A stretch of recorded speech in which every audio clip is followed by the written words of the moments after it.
A gente ri, a gente brinca, de alguma maneira a gente não se identifica. A gente se identifica com o vendedor e a gente ri dos personagens. Mas, no fundo, eu acho que tem um pouquinho de cada personagem desse dentro de nós. Vamos falar um pouquinho sobre a cruz hoje. Não sei se domingo que vem vai ter alguém aqui, mas então eu vou aproveitar esses 40, 50 minutos que eu vou ter aqui para dar o único tiro que tem nesse revólver, né? Então vamos lá. Marcos capítulo 8, versículo 34. Vamos ler junto? Palavras de Jesus. Estão ali na tela. O que ele disse? Se alguém... Vamos lá? Juntos? Opa, não chegou não na tela? Desculpem.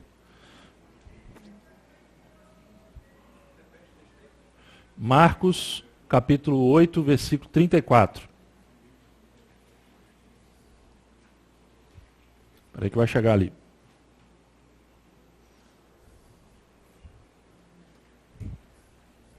Beleza. Vamos lá? Se alguém quiser acompanhar-me, negue-se a si mesmo, tome a sua cruz e siga-me. São palavras de Jesus, não são minhas palavras. Não leve aquilo que eu vou dizer pelo lado pessoal, certo? Não sou eu que estou dizendo isso. São palavras de Jesus. Se alguém quiser acompanhar-me, no caso, acompanhar Jesus, negue-se a si mesmo, tome a sua cruz e siga-me. O que isso significa? Esse é um versículo que se perdeu. Ele se perdeu no tempo, ele se perdeu na teologia, ele se perdeu na igreja. Não entendemos mais isso. Isso parece que não faz parte mais do nosso tempo. Porque a cruz que sobrou para nós, muitas vezes foi essa aqui, ó. Essa cruz aqui é inofensiva. A cruz que sobrou para a gente foi essa, muito bem produzida, bem elaborada aí pela turma. Foi essa cruz que sobrou. A cruz, de fato, hoje é um símbolo. É o maior símbolo do cristianismo. É o maior símbolo cristão. O símbolo da cruz. É a cruz que nos identifica religiosamente como cristãos. Qual é a sua religião? Sou um cristão. Ah, e qual é o símbolo da sua religião? Uma cruz. Se você fosse muçulmano, o símbolo da sua religião seria qual? Uma meia-lua. Mas você é um cristão. Então você usa uma cruz. A questão é que nós perdemos, ao longo do tempo, o entendimento e a prática daquilo que isso efetivamente significa. Porque tenta fazer uma viagem de imaginação. Tenta se colocar no meio daquelas pessoas que ouviram Jesus dizer isso. Se alguém quiser vir comigo, negue-se a si mesmo, tome a sua cruz.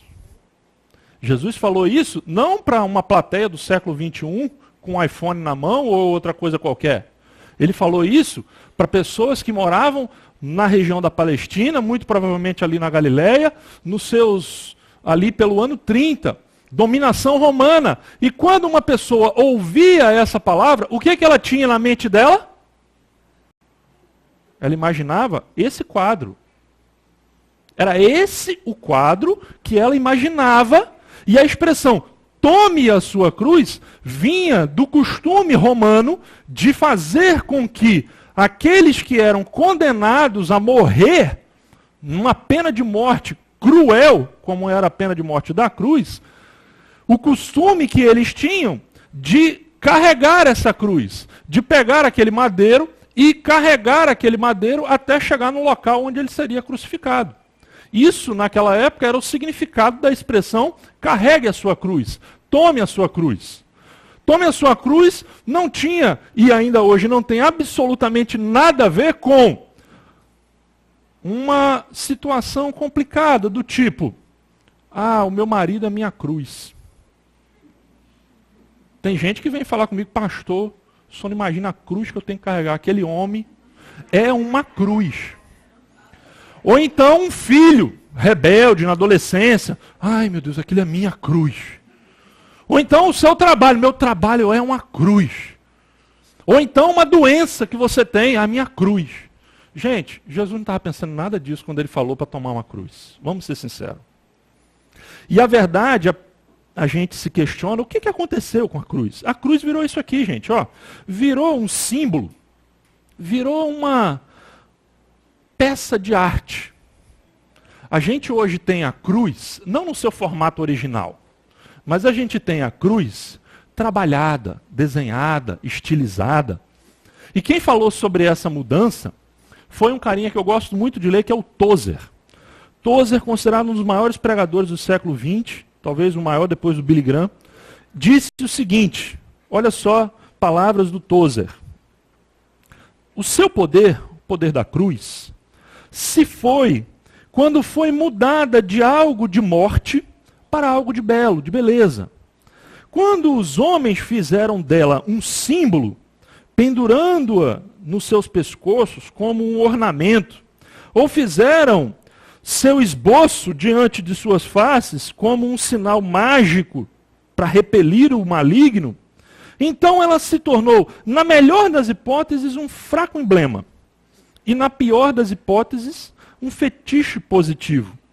Como tal, ela é venerada hoje em dia por milhões, que não sabem absolutamente nada sobre o seu poder. Já pensou que talvez a gente venere a cruz, a gente ame a cruz, mas a gente não saiba o que ela significa? E as implicações da cruz sobre a nossa vida? As palavras de Jesus, se alguém quiser acompanhar-me, negue-se a si mesmo, tome a sua cruz e siga-me. Essas são as palavras dele. Vamos pensar um pouquinho sobre isso. Mesmo que a gente ainda não saiba ou não tenha entrado propriamente no entendimento do significado, uma coisa fica evidente nesse texto. É que existe uma cruz no caminho de todo aquele que se propõe a seguir Jesus. Ela está lá. Me lembro daquela poesia do Carlos Drummond de Andrade. No meio do caminho tinha uma pedra. Tinha uma pedra no meio do caminho. Vamos cristianizar essa poesia. No meio do caminho tinha uma cruz. E tinha uma cruz no meio do caminho. Não dá para tirar. Ela está lá. Jesus disse isso. Isso quer dizer o quê? Que a cruz, gente, não é opcional. A cruz não é como quando você vai comprar um carro que tem o basicão e tem os opcionais. Então, por exemplo, sei lá, tem um opcional lá, direção hidráulica, vidro elétrico, alarme, farol de neblina, sensor de estacionamento, tudo isso é opcional. Você anda com um carro sem essas coisas? Anda. Você chega lá e fala, eu quero um carro opcional. Ou eu quero um carro basicão, sem os opcionais, é mais barato. A cruz não se enquadra nessa categoria daquilo que pode existir como opcional. Ou seja, não dá para você seguir Jesus e dizer assim, oh, Jesus, eu quero um cristianismo, sim, mas assim, light, sem a cruz. Vamos eliminar essa parte, Jesus. Vamos ficar com seus ensinamentos, os provérbios, os seus ditos de sabedoria. Isso é muito bacana, é legal, mas cruz não, vamos deixar para o lado. Jesus disse, olha, se alguém quiser vir comigo, vai ter que pegar essa cruz. E ele foi ainda mais explícito na versão de Lucas. Olha o que o Evangelho de Lucas diz. Aquele que não carrega sua cruz e não me segue, não pode ser meu discípulo. Não dá, simplesmente, para seguir Jesus, fazer uma opção pelo Cristo, sem a opção pela cruz de Cristo. Não dá. Outra coisa, essa cruz, pelo texto que a gente está lendo, é para a vida toda. Não é uma opção temporária. Na versão de Lucas, ele vai dizer lá em Lucas 9, tome dia a dia a sua cruz. É algo que a gente precisa, é uma decisão que precisa ser tomada, não uma vez na vida, mas é diariamente. Alguém disse o seguinte, existe apenas um lugar onde podemos largar a cruz. Onde é? No cemitério. É só lá no cemitério que dá para largar ela. Ela é uma companhia que precisa acompanhar a gente por toda a vida, se por toda a vida a gente disser que segue a Jesus. Mas a questão, então, é a seguinte: se ela não é opcional e se ela é para a vida toda, o que é essa cruz? O que significa essa expressão tomar a cruz? O que Jesus tinha em mente? Gente, vamos ser simples. Não vamos inventar aqui uma doutrina nova. Vamos apenas ser simples no texto. A cruz, para aquele povo que ouviu Jesus falar sobre isso, significa morte. É simples. A cruz é um símbolo de morte. É por isso que o Bonhoeffer, que foi morto pelo regime nazista como um traidor, nós temos o livro da história dele aí na nossa livraria, eu vou indicar ele daqui a pouco, disse o seguinte: quando Cristo chama um homem, ele o convida a vir e morrer. Espera aí. Como assim? Espera aí. Esse negócio está ficando meio constrangedor. Como assim? Como assim morrer? Porque um convite para seguir Jesus é tipo assim, pelo menos o que eu imagino que se fala hoje é: eu quero um Jesus para resolver os meus problemas. Eu quero um Jesus que possa, de alguma forma, me livrar do sofrimento, da realidade dura dessa vida, situações difíceis. Eu quero um milagre na minha vida, Jesus. E aí o Bonhoeffer disse: quando Cristo chama um homem, ele convida para vir e morrer. O que significa isso? Como assim? O que significa tomar a cruz? Vamos discutir a partir de duas dimensões dessa expressão. Tá bom? E eu vou tirar essas duas dimensões justamente a partir de uma frase, de uma citação, um versículo do apóstolo Paulo, que eu acho muito interessante, que ajuda a entender o que Jesus disse. Olha só, Paulo, escrevendo aos Gálatas, no capítulo 6, versículo 14, disse o que está lá: que eu jamais me glorie, fique orgulhoso, a não ser na cruz do nosso Senhor Jesus Cristo, por meio da qual o mundo foi crucificado para mim, e eu para o mundo. Aqui estão as duas dimensões da cruz. A dimensão em que o mundo é sacrificado para mim, e a dimensão em que eu sou sacrificado para o mundo. Existe uma dimensão interior, pessoal, que acontece dentro de nós, e existe uma dimensão exterior disso, social, que tem a ver com as implicações da cruz nos nossos relacionamentos. Então eu vou explicar isso. Se você ainda não entendeu esse fui crucificado e eu para o mundo e tal, fica calmo, eu vou falar sobre isso. Vamos pensar um pouquinho nessa dimensão interior, ou seja, o mundo crucificado para mim. O que significa? O que Jesus tinha em mente? É importante você lembrar que quando ele fala da cruz, ele diz assim: se alguém quiser vir comigo, primeiro ele fala, negue-se a si mesmo. Tome a sua cruz e siga-me. Então o tome a sua cruz está junto com o quê? Negue-se a si mesmo. Não dá para tomar a cruz sem negar-se a si mesmo. Existe essa dimensão interior, gente, que é a dimensão da negação de si mesmo, que é também vista na Bíblia como a dimensão da mortificação da carne. Agora, isso é complicado, obrigado, Tereza. Isso é complicado, porque a gente vive numa época da autoafirmação. A gente vive numa época da autoajuda, da autorrealização. E auto, ou self. A gente vive no nosso mundo do eu. Como assim negar a mim? Negar o que eu sou? Eu vou me anular? É? O que ele está falando hoje, numa linguagem bem psicológica, é anule-se. Não dá para carregar a cruz sem anular-se. Opa, mas essa mensagem está ficando difícil? Tá mesmo. Quando ele fala mortificação da carne, olha o que Paulo fala sobre isso. Esse ato de tomar a cruz como uma morte interior.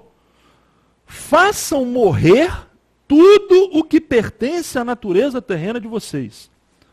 Imoralidade sexual, impureza, paixão, desejos maus e a ganância, que é a idolatria. Você sabia que existe dentro de você, e dentro de mim também, um monte de coisa que precisa morrer?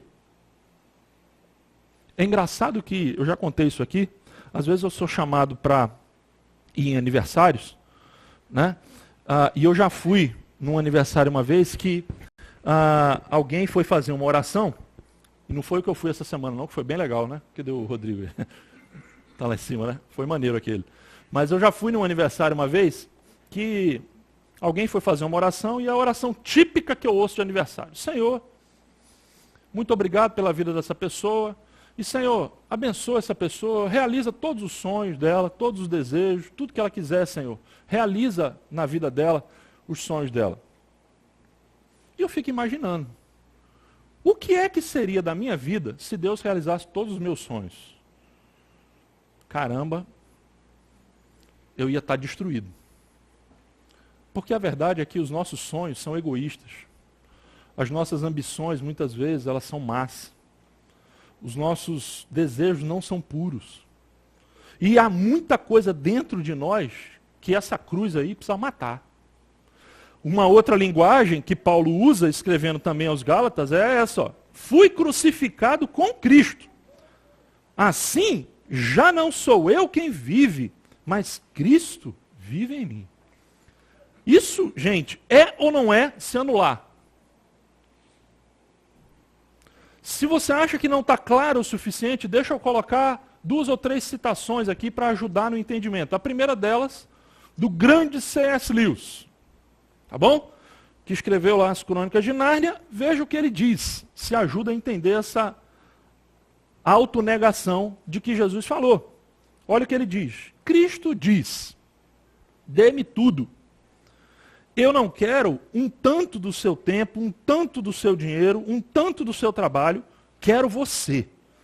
Eu não vim para atormentar o seu ego natural, mas para matá-lo. Não quero meio termo. Eu não quero podar um galho aqui e outro ali, mas eu quero derrubar a árvore inteira. Entregue-me todos os desejos que você julga inocentes, bem como os que você julga iníquos. Entregue-me todo o seu ser, e eu lhe darei um novo eu. Eu lhe darei o meu próprio eu. E a minha vontade se tornará a sua vontade. Você já reparou como é que é o apelo da religião muitas vezes? A gente quer que, de alguma maneira, Deus esteja do nosso lado.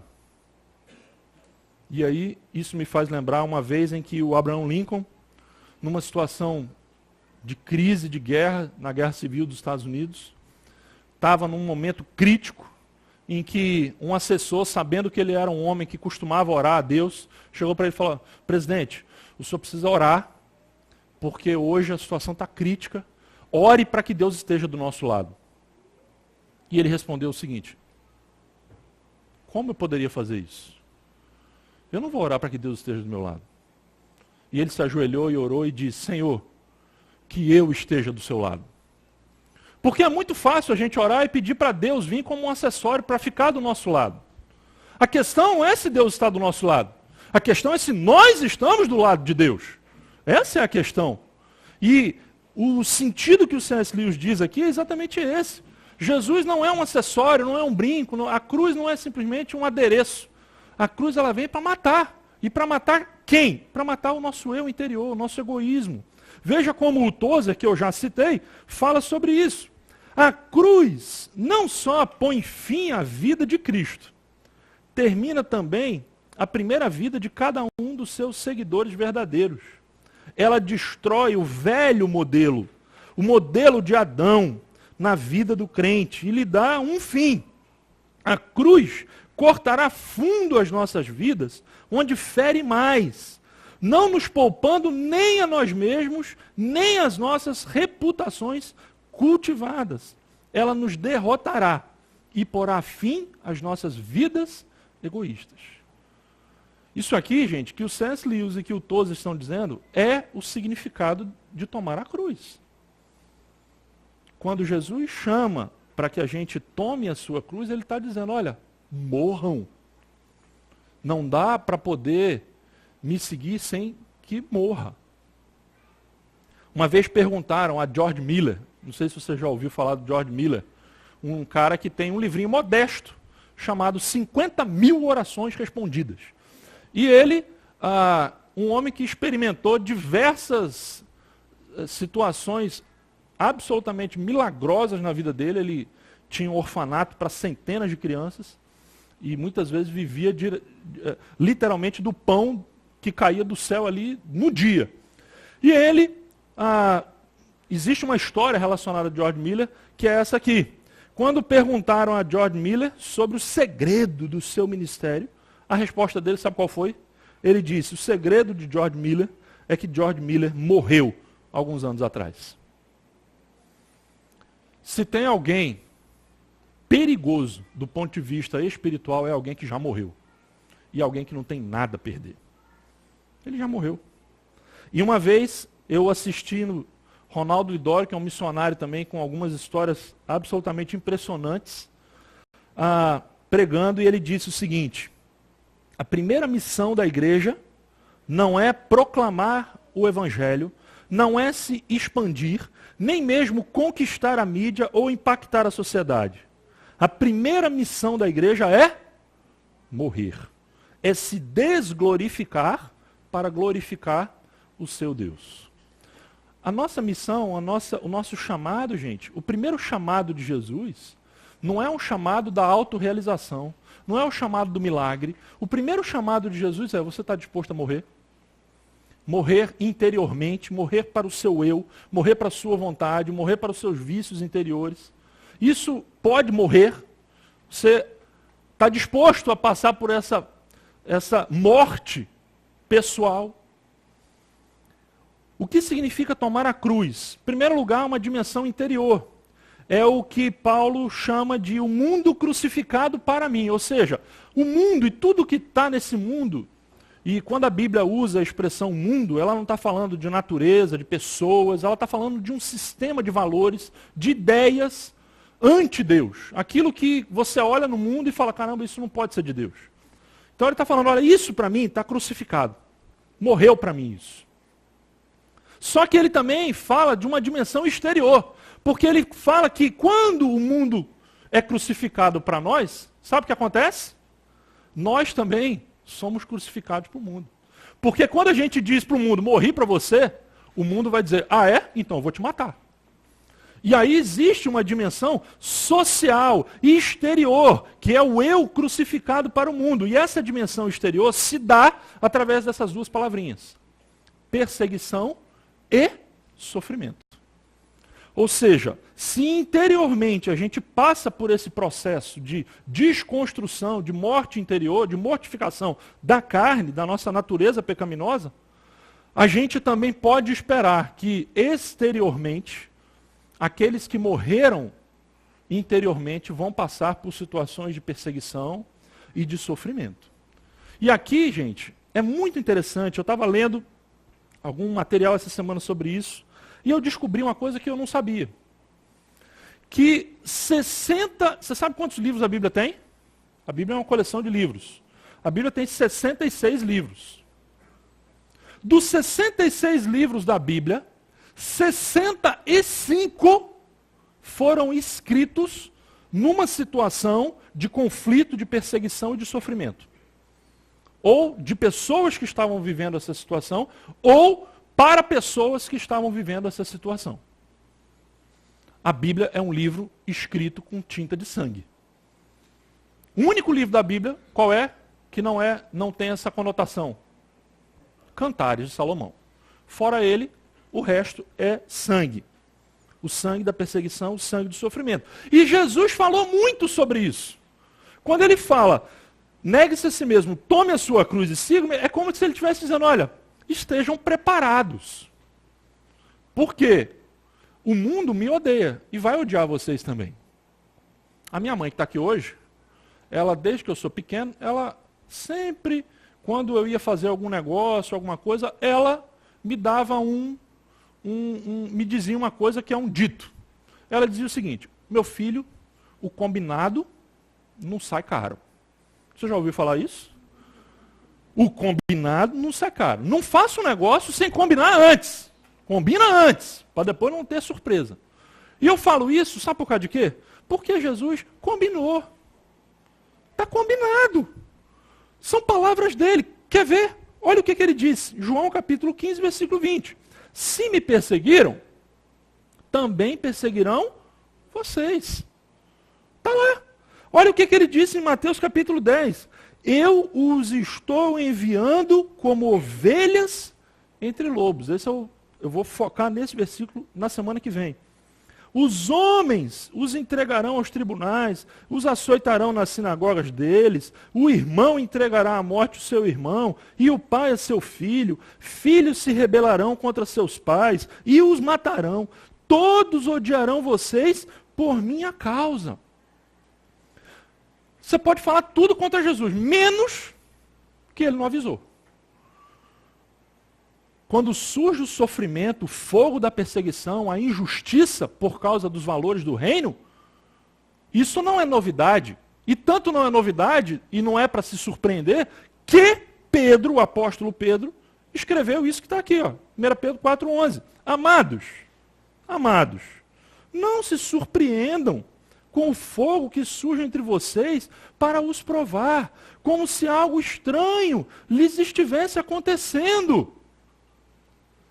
Não é para surpreender. Às vezes eu vejo programas de televisão que alguns pregadores chegam e falam: olha o que a Globo falou essa semana contra a igreja, contra Jesus, contra o reino de Deus.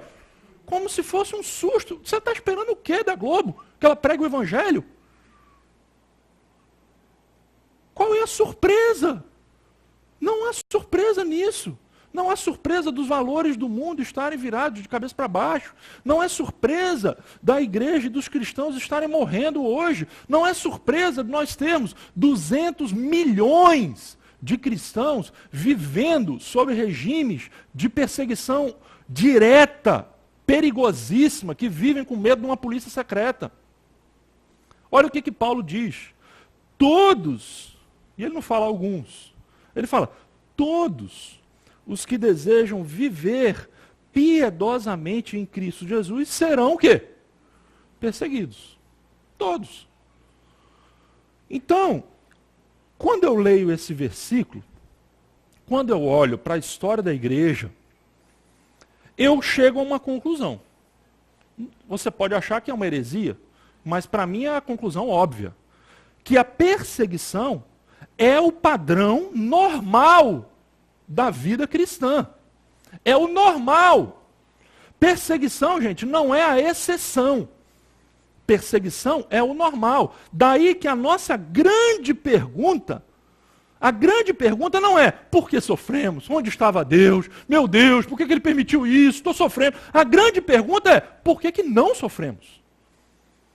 O estranho não é sofrer. O estranho é não sofrer. Dá para entender? É esquisito isso, não é? Parece que é uma coisa meio... É um evangelho que é um evangelho que a gente não costuma ouvir muito. Eu estava lendo esse livro, e aqui eu coloco para vocês 3 livros que mostram claramente isso que eu estou falando. Esse, que está ali, o Livro dos Mártires, é um clássico da literatura, e nós temos esses 3 livros aqui. Um clássico que mostra a história do martírio desde a era apostólica até o século XV. Cuidado, esse livro devia ter uma tarja preta em cima. Se você tem problema cardíaco e tal, não pegue não. Pegue se você aguenta bem, né? Porque o sangue escorre nele. Mas se você aguenta ver Mercenários, você vai aguentar ler o Livro dos Mártires. E esse, Sangue, Sofrimento e Fé, diz aqui, num capítulo sobre reflexões sobre a missão em contexto de sofrimento, ele fala assim: eu achei isso aqui interessantíssimo. Em uma sociedade dominada pelo consumismo, a igreja também tem sido infiltrada pela teologia do eu sou o centro do universo e do que eu ganho seguindo a Cristo.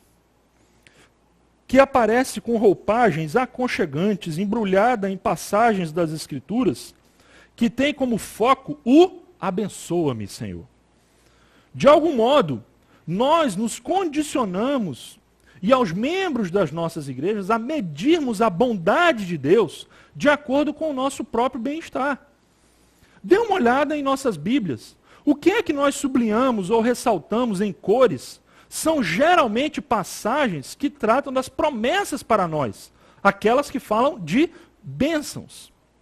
Com essa teologia centrada no eu, será mesmo surpresa que a teologia do sofrimento seja uma teologia em perigo de extinção atualmente? Hoje, a teologia do sofrimento muitas vezes se restringe aos nossos livros de história, é uma coisa distante. Ou então uma coisa que está lá no Iraque, lá na Líbia. Quando lemos sobre o sofrimento, ou quando este acontece um pouco mais próximo da nossa casa, ficamos confusos e desorientados sobre como responder a isso. Por que aconteceu? Onde estava Deus? Por que Deus deixou isso acontecer? Eu achei isso aqui interessante, gente. Eu fiquei pensando, de fato, nós precisamos pensar sobre como nós passamos pelo sofrimento. Qual a resposta cristã diante do sofrimento? Martin Lloyd Jones, um grande pregador na Inglaterra, disse que muitas vezes nós mimamos demais as nossas almas. No caso, a nossa alma. A gente só tem uma. A gente mima demais. E aí, quando acontece algum sofrimento, alguma situação, deu uma topada na rua, Senhor, que essa pedra estava aí? A gente fica angustiado. Tem um versículo que é muito interessante na Bíblia, que fala que Jesus sabe o que é sofrer. Interessante, ele sabe sofrer. Porque tem gente que não sabe sofrer. Aí você fala, mas como? Tem uma regra para sofrer? Não, não é que tem uma regra. Eu não estou dizendo para você chegar no funeral de uma pessoa querida e soltar fogos e dizer para todo mundo que aquilo ali é uma coisa maravilhosa. Não, não é isso. Há, no meio do sofrimento, lógico, o espaço para o choro, para as lágrimas. Mas por que a crise de fé no meio do sofrimento? Isso é que é questionável.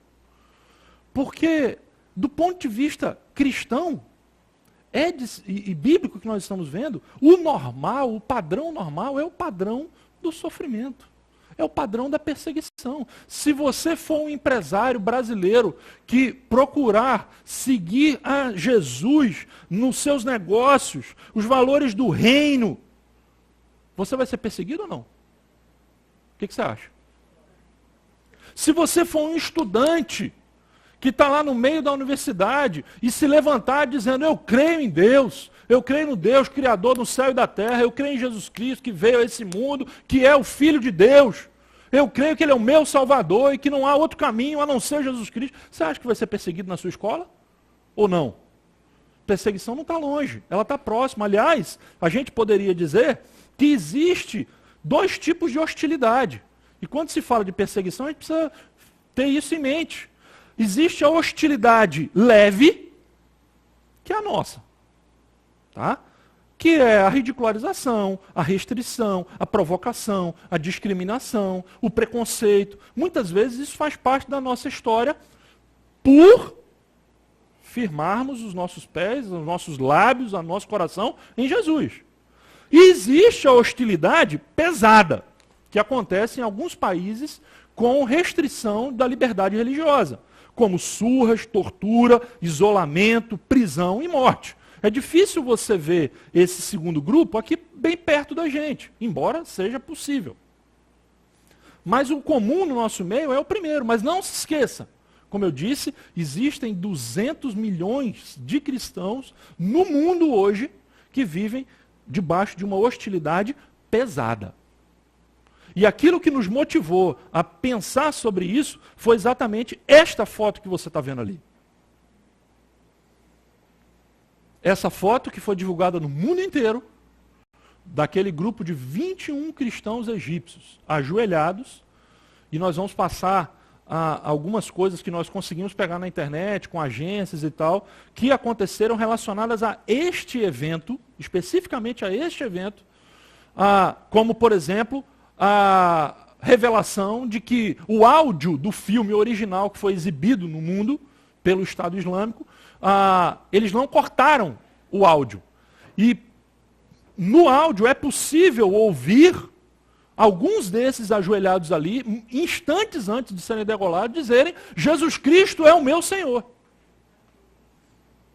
E hoje saiu uma notícia dizendo que o presidente Obama se recusou a dizer que foram mortos cristãos, foram mortos cidadãos egípcios. É interessante. Nós temos aqui, não sei se você percebeu, ou reparou, ou fez essa ligação, mas é bom que faça. 21 velas. Essas velas, na cruz, representam a lembrança desses 21 que morreram. Então você, quando vier, você já vai saber, todo domingo da nossa série vai estar essas velas aqui. São 21 velas e cada uma delas representa um desses egípcios cristãos que morreram. Ou seja, tomar a cruz, gente, significa uma morte interior, mas em alguns casos, essa morte exterior provocada pela perseguição mesmo. E aí você então faz uma pergunta e eu compartilho com você para terminar. Vale a pena? Espera aí. Vamos pensar seriamente. Então nós somos masoquistas. É para rir, é para morrer rindo. Né? Para morrer rindo. É isso? Será que vale a pena? Esse chamado para Cristo, será que vale a pena? Porque, tipo assim, a pessoa quando vai a Cristo, talvez ela vá porque está na pior mesmo. E precisa melhorar a vida dela. E aí ela atende o chamado para melhorar a vida dela, o sofrimento dela. Pare de sofrer.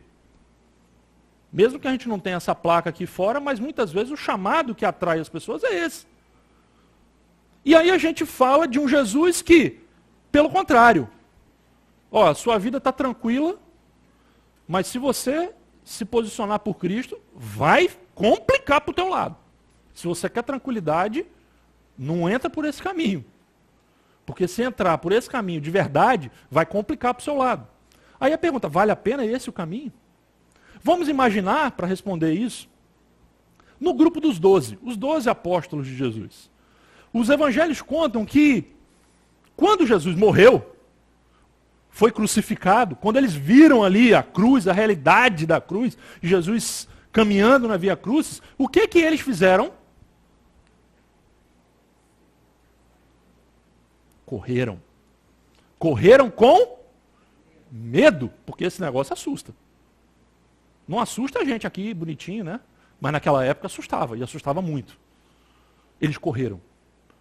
E aí é interessante que, alguns dias depois, esses camaradas, esses mesmos que correram, eles estão diante da autoridade romana que crucificou Jesus, e eles com a cabeça erguida e falam, nós não vamos obedecer naquilo que o Senhor Jesus nos manda, nós não podemos parar de falar desse nome, o nome de Jesus. De onde veio essa mudança? O que aconteceu com eles? Em questão de dias, não foram anos, eles não fizeram um curso de guerra na selva, se prepararam militarmente, né? Se armaram, tentaram lá fazer, né? Não estavam com Chuck Norris, não tinha nada disso. Então, o que aconteceu em questão de dias, esses caras que fugiram de medo? Eles estavam ousados, intrépidos, ali diante das autoridades. O que aconteceu? O que aconteceu, gente? Foi simplesmente uma coisa. É que essa cruz ficou lá e que 3 dias depois, aquele que estava pendurado aqui, apareceu no meio deles. Ressuscitou. E aí, gente, na verdade, a ressurreição é que dá sentido a essa cruz. A mensagem da cruz, por mais paradoxal que seja, está na ressurreição. Por quê? Porque quando eles viram Jesus ressurreto, eles entenderam o seguinte, espera aí, ninguém pode matar esse cara. Ninguém pode matar o nosso mestre. Ninguém pode matar aquilo que ele pregou. A ressurreição, gente, é a vitória do amor sobre o medo. A ressurreição é a vitória do perdão sobre a hostilidade. A ressurreição é a vitória de Deus sobre as forças malignas do mal. É na ressurreição que faz sentido. Então, a partir dali, eles criam uma coragem que dizendo, tudo bem, olha, ele ressuscitou. Pode matar a gente, porque se ele ressuscitou, ele vai ressuscitar a gente também. Então, eles entenderam que a morte não é o fim. Não é a pior coisa que pode acontecer para a vida de alguém. Você já ouviu aquela expressão? O pior que pode acontecer é a morte. Para tudo tem jeito, menos para a morte. Isso não vale para o cristão. Porque para o cristão, até para a morte tem jeito. E aí Paulo vai escrever alguns dias depois o seguinte: nada poderá nos separar do amor de Deus. Eles entenderam que pior do que a primeira morte é a morte eterna. Então, na verdade, eles ficaram absolutamente cheios de coragem para enfrentar todo tipo de oposição, porque eles viram o Senhor dele ressurreto. Essa é a questão. Por isso que se a gente olha a cruz simplesmente, a gente vai olhar isso aqui, não dá para mim não. Mas se nós olhamos para a cruz na sexta-feira, e a gente olha para a tumba vazia no domingo, aí sim, a gente tem o significado completo desse símbolo. A mensagem da cruz, ela não se esgota na sexta.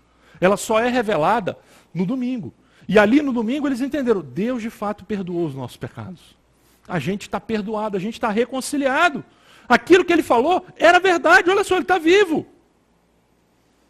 Esses cristãos que morreram, morreram na certeza de que, na verdade, diante deles tinha um grande Deus com as portas do paraíso abertas. Aí você fala, mas então qual a diferença disso do islamismo, que prega também que Alá estará esperando com 70 virgens a chegada dos seus mártires? A diferença é que para Alá, para ele chegar lá, ele tem que chegar matando. Ele morre, mas morre matando. E a diferença do cristianismo é que Jesus fala que você tem sim o reino de Deus escancarado e aberto diante de você, mas não quando você mata, quando você morre na cruz. O cristão jamais pode matar em nome de Deus. Ele pode e deve morrer em nome de Cristo, mas jamais. E aí nós vamos falar sobre isso na semana que vem. Eu vou falar sobre a reação e vamos falar sobre o verdadeiro pacifismo cristão a partir da semana que vem, naquela expressão das ovelhas e dos lobos. Eu perdi aqui minha conexão, pode passar, por favor, para mim o próximo, porque eu quero colocar uma última vez esse versículo e colocar uma citação para você refletir. Tá bom? Vamos ler juntos aqui de novo. Se alguém quiser acompanhar-me, negue-se a si mesmo, tome a sua cruz e siga-me. Tomar a cruz de Jesus tem um significado em duas dimensões. A primeira qual é? Interior, que significa o quê? A morte do eu. O seu eu precisa ser pendurado nessa cruz. O meu eu precisa estar pendurado aqui. Ela precisa vir e ela não precisa fazer uma maquiagem. Ela precisa matar. A proposta do Evangelho é uma morte para nascer de novo. Segunda dimensão é a dimensão qual? Exterior, social. Que é arcar com as consequências diante do mundo dessa morte interior. Então, se por um lado a cruz significa assumir a morte interior, a cruz também significa assumir o risco da morte física, sabendo que o nosso Senhor vive, ressuscitou. E se ele ressuscitou, nós também vamos ressuscitar. Então é isso que dá sentido e significado. E aí, gente, a gente chega na frase que fica como, na citação que fica para você e para mim, como uma reflexão para essa semana. Diz o seguinte: Thomas de Kempis disse há muitos anos atrás, há muitas pessoas hoje em dia que amam o reino celestial de Jesus, porém poucas que carregam a sua cruz. Muitas ansiando por conforto, mas poucas que suportam sofrimentos. Longa é a fila das pessoas que compartilham de seu banquete, porém curta é a fila dos que compartilham do seu jejum. Todos desejam participar de seu júbilo, mas somente uns poucos estão dispostos a sofrer por sua causa. Há muitos que seguem a Jesus até o partir do pão, poucos o fazem até o momento de beber o cálice do sofrimento. Muitos que enaltecem seus milagres, poucos que o seguem na indignidade de sua cruz. Alguém já disse respondendo a pergunta, vale a pena? Esses caras, os apóstolos e tantos outros, esses egípcios, morreram na mais profunda indignidade e vergonha. A questão não é a vergonha com que eles morreram, é se eles glorificaram ou não a Deus morrendo. Então, eu acredito, gente, que o grande desafio dessa série, daquilo que nós vamos discutir ao longo dessas próximas semanas até a Páscoa, é pensar em qual evangelho nós cremos. Qual é o evangelho que nós cremos? Porque quando eu leio essas palavras de Jesus, eu fico imaginando que esse evangelho, ele está esquecido. O evangelho da cruz, do sofrimento, da perseguição, o evangelho de gente que de fato tem a coragem de arcar com as consequências. É difícil? É. Não estou dizendo que eu sou o exemplo, mas, gente, aquilo que aconteceu na Líbia com esses egípcios, deixa eu te dizer a minha convicção. Isso está cada dia mais perto de nós. E eu tenho a convicção de que isso chegará até nós. E não vai demorar muito. Nós precisamos aproveitar as oportunidades que Deus nos dá de enfrentar pequenos sofrimentos na nossa experiência cotidiana para aprender a lidar com os grandes sofrimentos que estão por vir. A cruz, ela precisa ser nossa companheira. Não olhe para isso como simplesmente uma morte definitiva. É morte. Mas saiba que daqui dessa cruz você vislumbra um domingo. Você vislumbra uma tumba aberta. Você vislumbra algo que somente aquele que está nela pode vislumbrar. Você pode ter esperança para outra vida. Vamos fechar os nossos olhos, vamos fazer uma oração para terminar hoje.